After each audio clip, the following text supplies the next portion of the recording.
Allah Ta'ala panggil kita dalam Quran, wahai orang-orang yang beriman, lindungilah diri kalian wa ahlikum, dan ahli keluarga kalian, nara, daripada api neraka. Tanggungjawab siapa? Ayah. Untuk memastikan anak-anak tidak melakukan dosa kepada Allah Subhanahu Wa Taala. Apa dosa paling besar tuan? Yang paling banyak tinggal semayang, dan hampir ada di dalam setiap rumah, ialah dosa meninggalkan solat. Nabi kata pemisah di antara Islam dan kufur ialah meninggalkan solat. Besar, semayang ni besar. Dan di Malaysia, untuk pengetahuan kita semua, seperti mana yang selalu disebut oleh ustaz-ustaz lain, 80 hingga 85% umat Islam di Malaysia tidak mengerjakan semayang. Amal tuan-tuan, baru semayang. Tuan-tuan, plus satu lagi je dosa, solat plus zina. Hancur terus masyarakat. Sebab sembahyang yang baik, sembahyang yang sempurna, sembahyang yang diterima oleh Allah akan mencegah diri orang yang sembahyang itu daripada melakukan kemungkaran kepada Allah Subhanahu Wa Taala. Sebab tu tuan-tuan, budak kalau dia buah terang mana pun, tapi kalau dia sembahyang, buah dia ada had. Tapi kalau budak tu dia jahat, dia campur dengan tak sembahyang, maka jahat dia tidak bersempatan.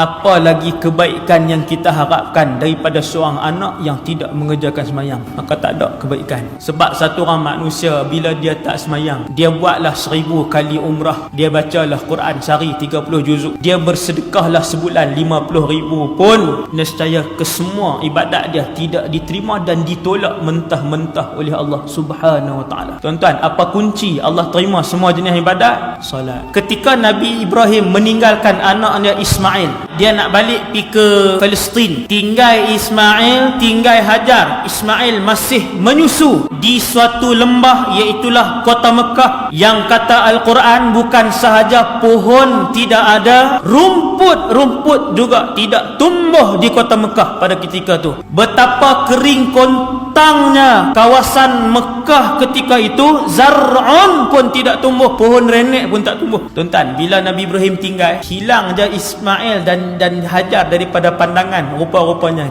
Nabi Ibrahim pun tak tahan. Ayah tuan-tuan, ayah. Dia tak tahan, dia berhenti. Lalu dijulangkan kedua-dua tangannya ke langit. Nabi Ibrahim berdoa kepada Allah, dan doa itu dirakamkan oleh Allah di dalam Al-Quran. Allah rakam doa tu. Nombor satu yang Nabi Ibrahim minta dengan Allah ialah, ya Allah, jadikanlah anak dan isteriku di kalangan mereka yang mendirikan solat. Penting tak solat kan? Sepatutnya nombor satu Nabi Ibrahim minta apa dia? Makanan, minuman, perlindungan daripada binatang buah. Kalau ada lalu sesat, harimau kau apa lalu belah situ. Sebab Nabi Ibrahim tahu, bila orang itu mendirikan solat, benda solat itu akan menjaga dia dari segala kejahatan dan juga segala kecelakaan. Nabi Ibrahim nak ajak bahawasanya salat yang boleh memberikan ketenangan kepada kehidupan isteri dan anak dia. Nabi Ibrahim nak ajak bahawasanya salat yang akan menjamin bahawa anak dan isteri dia akan dipelihara dan dilindungi oleh Allah Subhanahu Wa Taala. Maka kita kalau hari ni ada anak kita 2-3 orang ustaz, tapi tak semayang, kita tahu anak kita tak semayang, dan anak kita sudah ada anak, bermaksud cucu kita juga nanti tak semayang. Orang bina keluarga, anak cucu cicit masuk syurga. Kita bina keluarga, anak cucu cicit keturunan kita semua hak jenis tak masuk syurga. Wal a'yadzu billah.